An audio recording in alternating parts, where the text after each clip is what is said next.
O que estamos vendo aqui é um sumério. Tablete que realmente mostra a árvore de a vida ladeada por seres divinos. Você pode. Veja aqui os Anunnaki, de cada lado. Uma equipe de cientistas acabou de alimentar tabletes de argila, de 4.000 anos em um. Inteligência artificial. E o que veio depois? A história da criação não era a história que conhecíamos. Todos foram ensinados. As tábuas sumerianas são provavelmente a forma mais antiga de registro escrito que nós. Eles foram traduzidos e contam histórias emocionantes sobre como os deuses, misturados com seres humanos e teve, de fato, participação na criação de seres humanos. Uma única frase, reconstruído a partir de um fragmento não maior do que a palma de uma mão humana mudou tudo. O historiador naquela sala pensou que eles sabia, e quanto mais aí a pesquisava, em mais de 30.000 outros fragmentos, algo ficou mais claro. Algo que foi enterrado nesses textos por milênios, ocultos dentro de palavras estudiosos, vem sendo mal interpretados há séculos. O quê? Eles descobriram que não se trata apenas de reescrever o passado, isso reformula tudo o que acontece. Agora mesmo, a frase que não deveria. Existem. A descoberta começou dentro de uma sala reservada e tranquila no Museu da Caneta.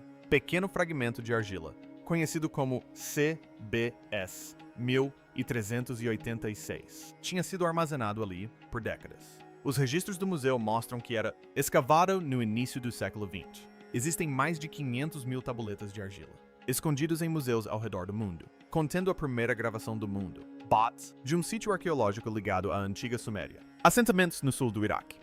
O fragmento foi catalogado como parte de um grupo maior de tabletes escritos em tradição suméria.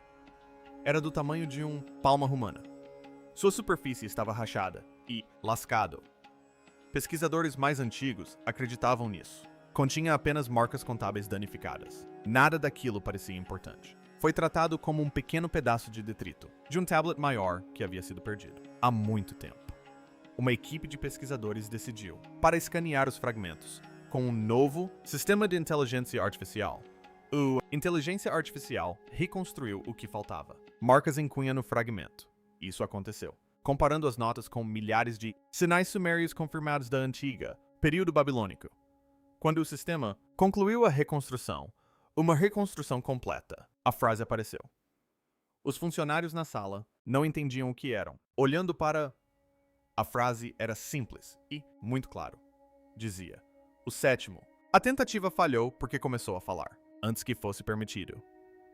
Esta frase chocou todos os historiadores presentes na sala, porque não corresponde a nenhum conhecido. A história da criação suméria. Relato tradicional da criação denominado Eridogênesis. Os deuses moldam os humanos em um único ato de vontade. Em atrás, texto. Os deuses misturam argila com sangue de um ser divino morto chamado Gishtu. A ação é descrita como direta e final. Nunca há uma descrição de múltiplas tentativas.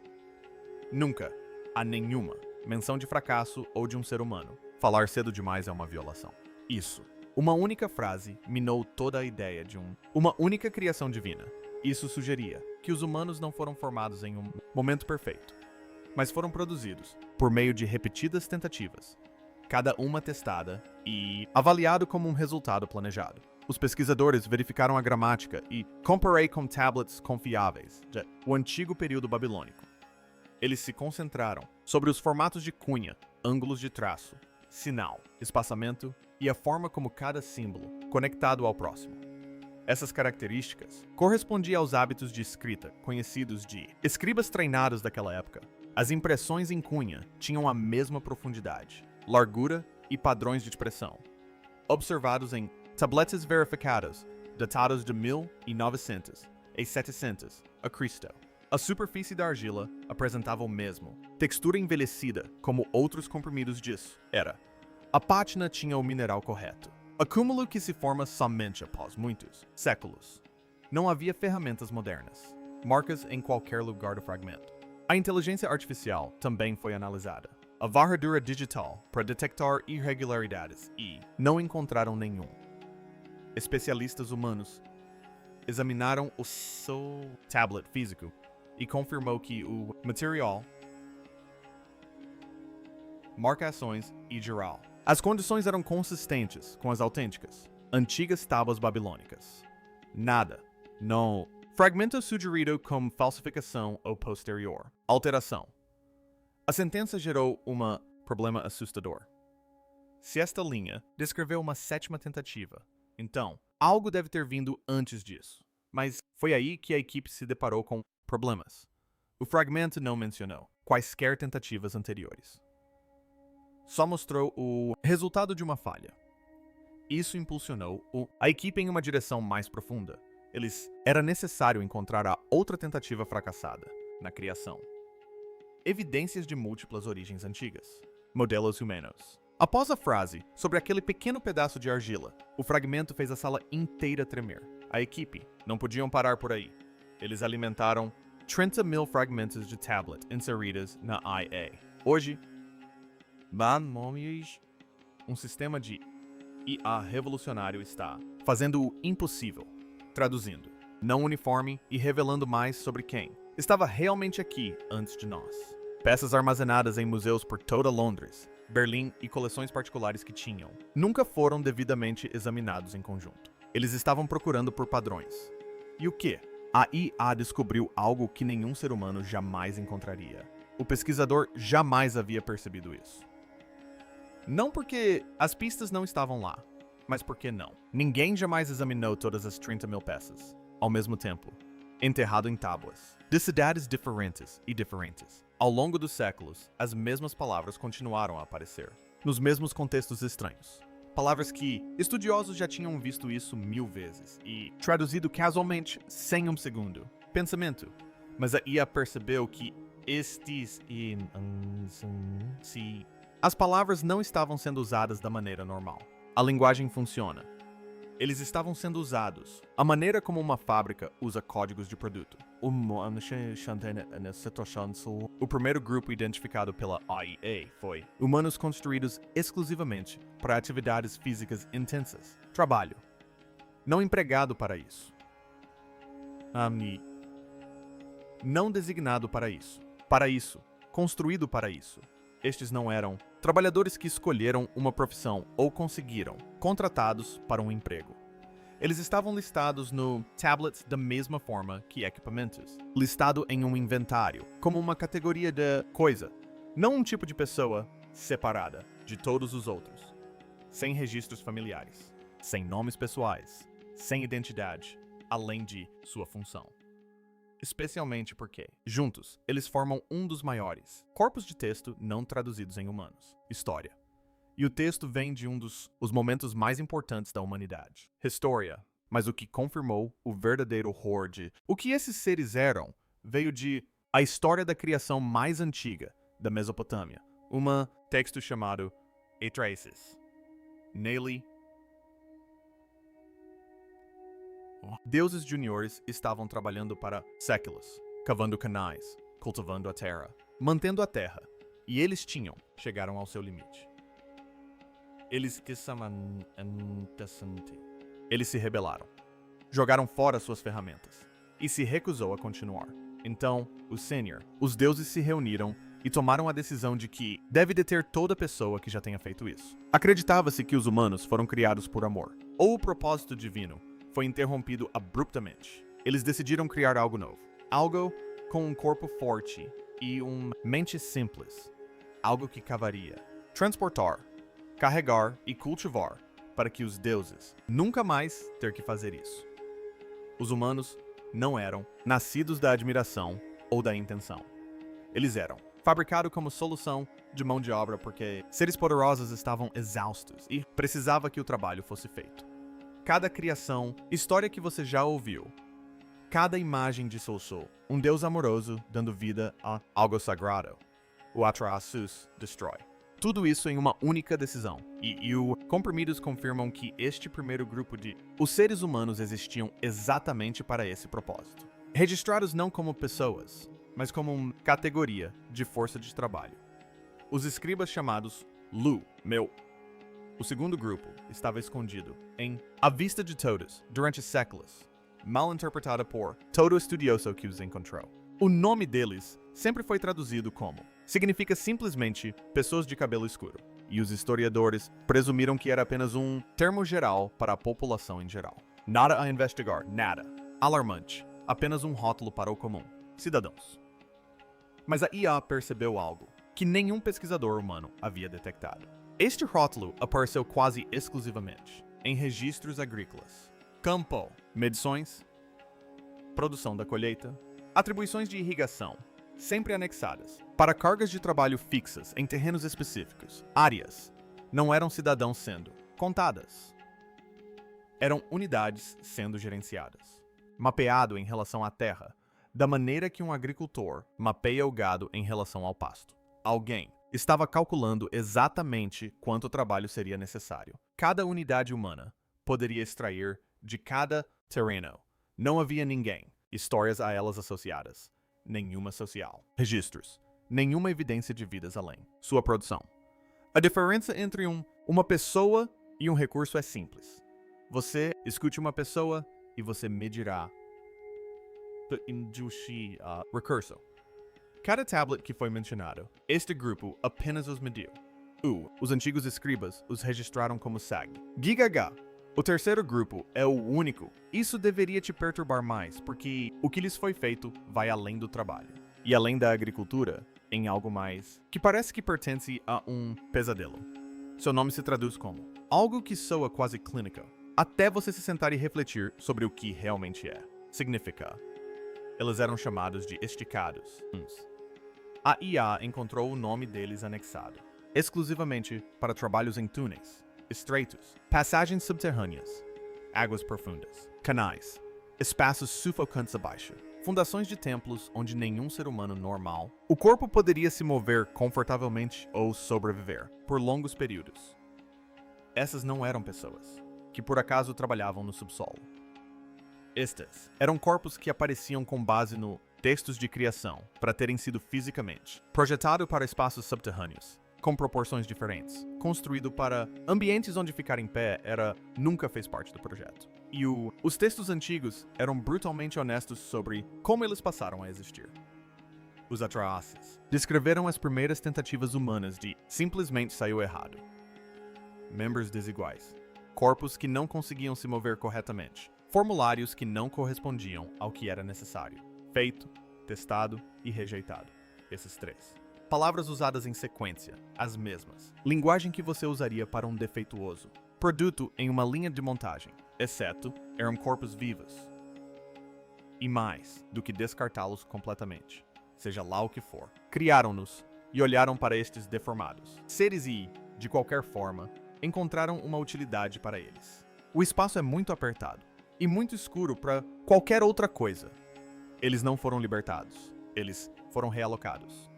Os escribas registraram eles como Luguida. 3 grupos. 3 funções. 3 categorias de seres humanos não registradas. Como pessoas com vidas e nomes e futuros, mas como soluções para problemas específicos. Problemas. E aqui está o detalhe que torna tudo irreversível. Uma vez que você não entendo. Nenhum desses grupos reproduzidas por conta própria. Não há registros de seus filhos, nenhuma família. Linhas sem crescimento populacional associado. Qualquer um deles. O que significa alguém ou algo tinha que continuar a produzi-los. É continuar. Substituindo-os, continue produzindo novas unidades. Sempre que as antigas se desgastavam. Isso não foi criação. Isso foi fabricação. E se esses eram os primeiros modelos, protótipos que vieram antes, então algo tinha que vir atrás deles. Algo que funcionava de forma diferente. Algo que durou. Algo que mudou toda a trajetória do que os humanos se tornariam. Os textos apontavam a uma única figura. Seu nome... E o nome era Adapa, o primeiro ser humano reproduzível. Adapa aparece em antigos tabletes acádios, como um ser humano diferente de qualquer figura anterior em escrita mesopotâmica. Bem,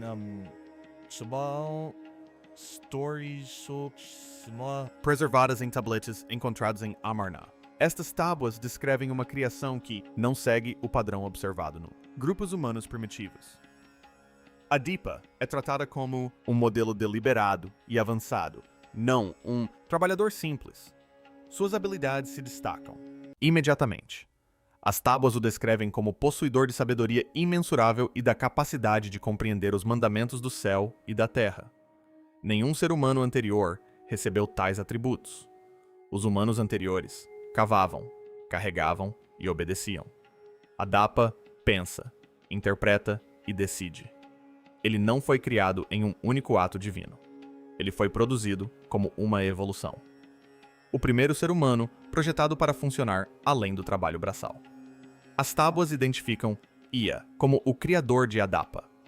Ea é o deus da sabedoria, do conhecimento e da habilidade técnica. Ele é responsável por projetar os primeiros humanos na tradição mesopotâmica.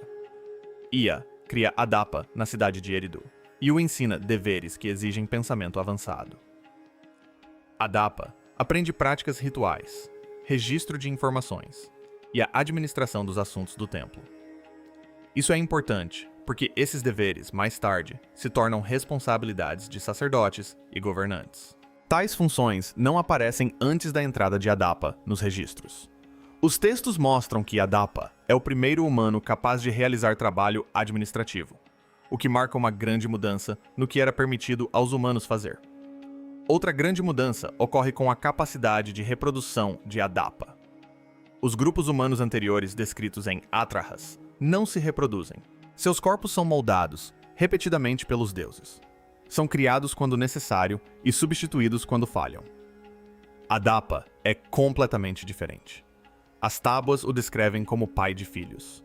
Sua linhagem se torna uma população estável que continua sem intervenção divina. Isso marca o início da existência de humanos capazes de persistir de forma independente.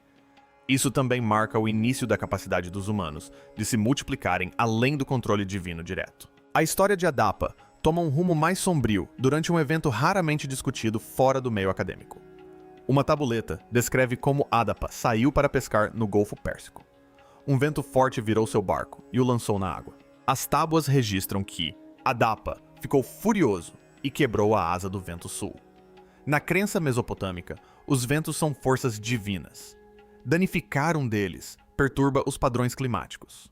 O vento sul parou de soprar por 7 dias. Isso não foi uma perturbação menor. Foi um ser humano interferindo na ordem divina e quebrando algo que nunca deveria ter sido tocado. E os deuses sentiram isso imediatamente. Por causa disso, quando os deuses sumérios, os Anunnaki, perceberam o preço que era difícil pagar para extrair o ouro por conta própria, decidiram criar um ser trabalhador, um escravo, para minerar o ouro para eles. O deus do céu, Anu, convocou Adapa ao paraíso para prestar contas pela perturbação. Anu é a mais alta autoridade no panteão mesopotâmico. Ele governa o céu, julga as ações e impõe as fronteiras que separam os deuses dos humanos. O que aconteceu a seguir jamais havia ocorrido em toda a história da criação. Um ser humano entrou na sala do trono do Deus Supremo existente. Não como um servo, não como um suplicante, mas como alguém que precisava ser interrogado, pois o que ele sabia e o que havia feito já haviam abalado os céus. Quando Adapa entrou na corte celestial, Anu imediatamente pressentiu algo errado. Não era apenas o vento forte que o incomodava. Era o próprio Adapa. A maneira como ele entendia onde estava, a forma como falava com uma clareza que nenhum ser humano deveria possuir. Um humano estava diante dele com um conhecimento que não deveria ter.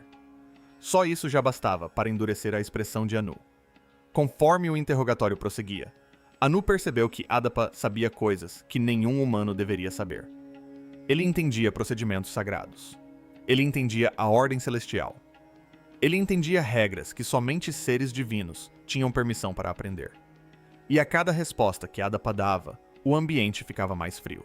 Porque Anu não estava apenas olhando para um homem que havia infringido uma lei cósmica. Ele estava olhando para um homem que entendia exatamente qual lei havia infringido e por quê. E isso era muito mais perigoso do que o próprio ato. A ira que se seguiu foi imediata e inconfundível. Anu se levantou de seu trono e sua voz ecoou pelo salão. Por que revelei à miserável humanidade os caminhos do céu e da terra? Trovejou ele. Essa não era a ira de um deus que havia sido desrespeitado. Era o pânico de um governante que acabara de descobrir que a fronteira que o separava de sua própria criação já havia sido cruzada sem seu conhecimento, enquanto ele estava sentado em seu trono, completamente alheio. Durante a reunião, Anu ordenou que Adapa recebesse o pão da vida e a água da vida. Esses presentes lhe concederiam a imortalidade. Mas isso não era generosidade. Era uma armadilha e um dos momentos mais calculados de toda a literatura antiga. A oferta de Anu era um teste. Ele queria ver se Adapa havia cruzado uma linha ainda mais perigosa. Se um humano, que já possuísse conhecimento proibido, também aceitasse a imortalidade, então Adapa se tornaria uma ameaça direta à autoridade divina. Anu queria confirmar até onde A havia ido.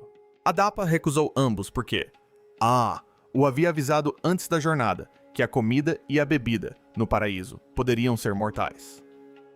Adapa obedeceu a e recusou os presentes. Ao recusá-los, ele perdeu a única oportunidade de alcançar a imortalidade. E naquele único momento de obediência, o destino de todo ser humano que um dia viveria foi selado. Pensaríamos, aprenderíamos, construiríamos civilizações e alcançaríamos o céu. Mas nós sempre morreríamos.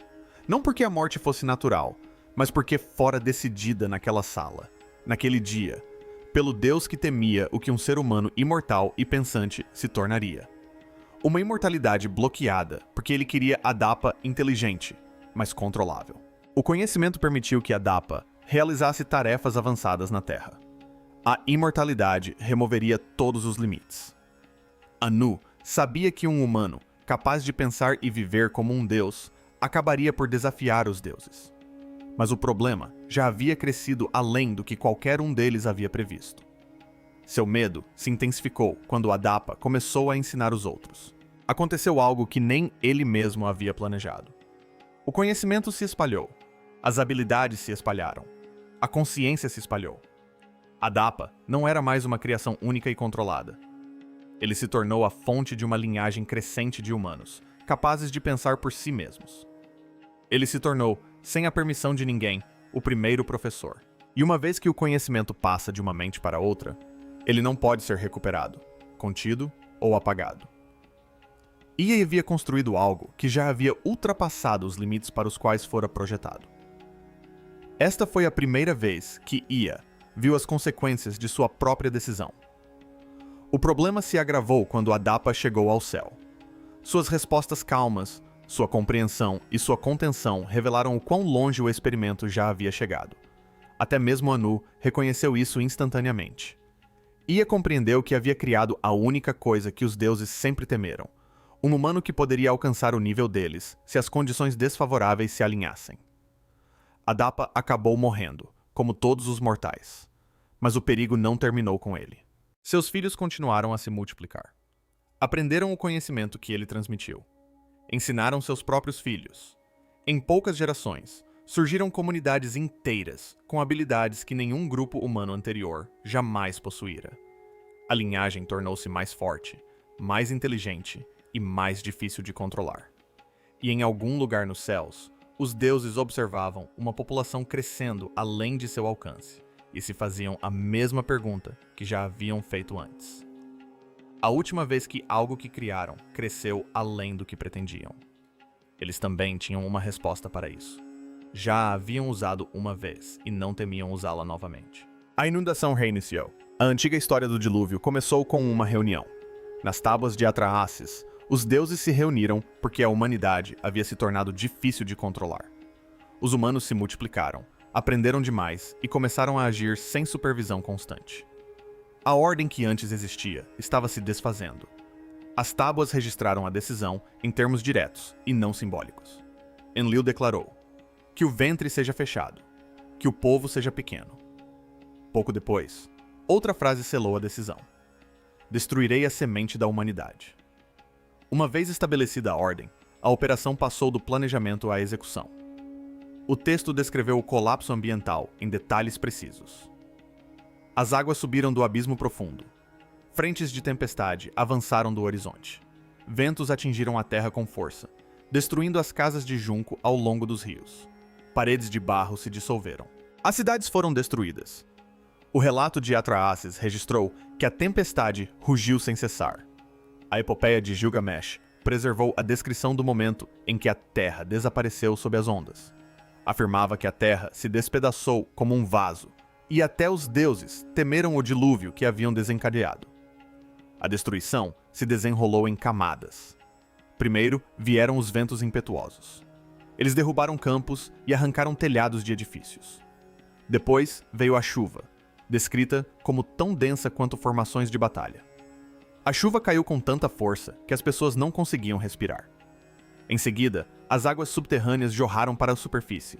Os rios inverteram a direção. Bairros inteiros desapareceram em minutos.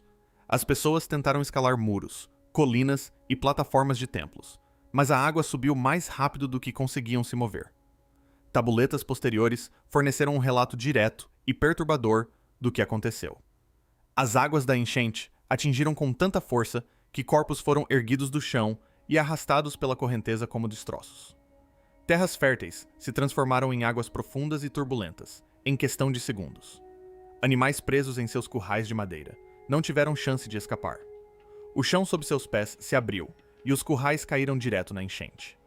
Rebanhos inteiros foram engolidos quando a terra se abriu e a água invadiu. Durante essa destruição, apenas um homem recebeu instruções para preservar a vida. Esse homem era Zeusra, um rei sacerdote da antiga cidade de Shuruppak. Ele pertencia à linhagem protegida descendente de Adapa e era conhecido por sua estrita obediência às instruções divinas. Por representar o ramo controlado da humanidade em quem os deuses ainda confiavam, ele foi escolhido para sobreviver. O Erogênese registrou que Zeusudra foi instruído a proteger a semente de todos os seres vivos. À primeira vista, a frase parecia se referir a animais. No entanto, a redação correspondia exatamente à linguagem encontrada em listas de armazenamento do templo, que descreviam recipientes lacrados com grãos preservados, amostras de plantas e estoque biológico mantidos para emergências. Não correspondia à linguagem Herring, ou a termos relacionados à pecuária. Isso significava que Zeusudra não estava sendo instruído a reunir animais vivos. Ele estava sendo ordenado a proteger o material biológico armazenado que poderia ser usado para reconstruir a vida após o dilúvio. A implicação era direta e perturbadora. Os deuses não pretendiam que o mundo sobrevivesse. Seu objetivo era exterminar todas as populações vivas e recomeçar a vida a partir de amostras controladas mantidas em reserva. A destruição tornou-se tão intensa que até os deuses entraram em pânico. A epopeia de Gilgamesh narra que os deuses se encolheram como cães assustados enquanto a tempestade inundava a terra. Eles observaram as enchentes varrerem planícies, cidades e terras altas sem cessar. Toda a linhagem humana descontrolada morreu. Apenas a linhagem protegida, ligada a Adapa, sobreviveu. Quando as águas finalmente recuaram, o mundo havia sido esvaziado e reiniciado. Após a purificação do mundo, a vida recomeçou a partir de material controlado e de uma única linhagem sobrevivente. O que restava era uma questão mais profunda. A destruição parecia intencional, mas também parecia ter sido planejada. Isso levantou a possibilidade de que os deuses agiram de acordo com um ciclo, em vez de uma única decisão. O padrão de 3 períodos de 600 anos oculto na astronomia suméria e a conclusão final da Iia-A.